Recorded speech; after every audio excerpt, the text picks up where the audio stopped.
found the use of the actual TV show The Simpsons to be actually really interesting. I thought it was funny that Anne Washburn chose to incorporate The Simpsons rather than some sort of a classical work, and I thought it was really intuitive of her and her portrayal of the human condition as to what we hold on to in times of tragedy. The evolution of the actual episode, Cape Fear, to commercials to an actual musical was really cool too.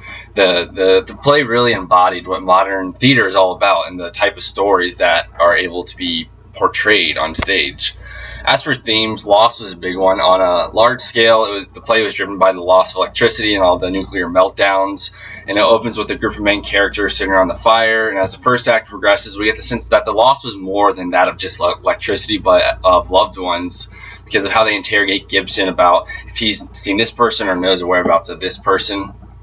And the play really revolves around how these people cope with these losses. Preservation is another big theme.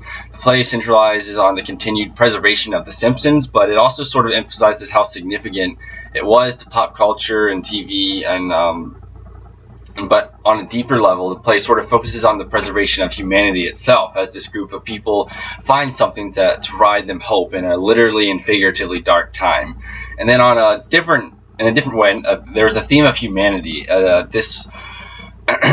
It kind of centralized on man's need and desire for stories in difficult times, and I think it's funny that classic stories like Moby Dick or Shakespeare weren't used, but a pop culture satire.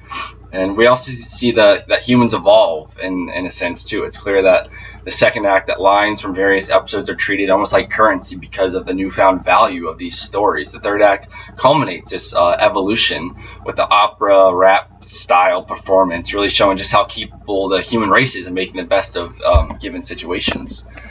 Type of play, there are elements of verbatim because the actors took their lines directly from a TV show, but an argument could be made for devised theater because a group of people contributed to this work, and they get lines from various audience members, and they all collaborate on this one big work.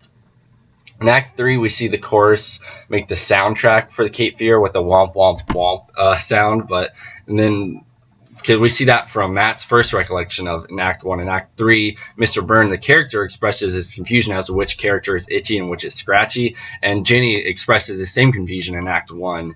And then in the beginning of the third act, names of the people, of their loved ones that are read in Act 1 are read off during the play by Troy during the disaster report. And then the play within the play really exemplifies the human persistence and desire for entertainment, as spitballing around a campfire evolved into a musical production, combining both famous pop culture satire and events from the not-so-distant past. I think Star Wars would definitely live on in the same kind of environment. It first came out in the 70s, the second trilogy was made in the early 2000s, and now more movies are coming out. It's very popular among all age groups, and it's just something that people really enjoy. My two questions are, why did Mr. Burns replace Sideshow Bob in Cape Fear musical in the third act? And why do you think Anne Washburn specifically chose Cape Fear, the episode, for the play to center around?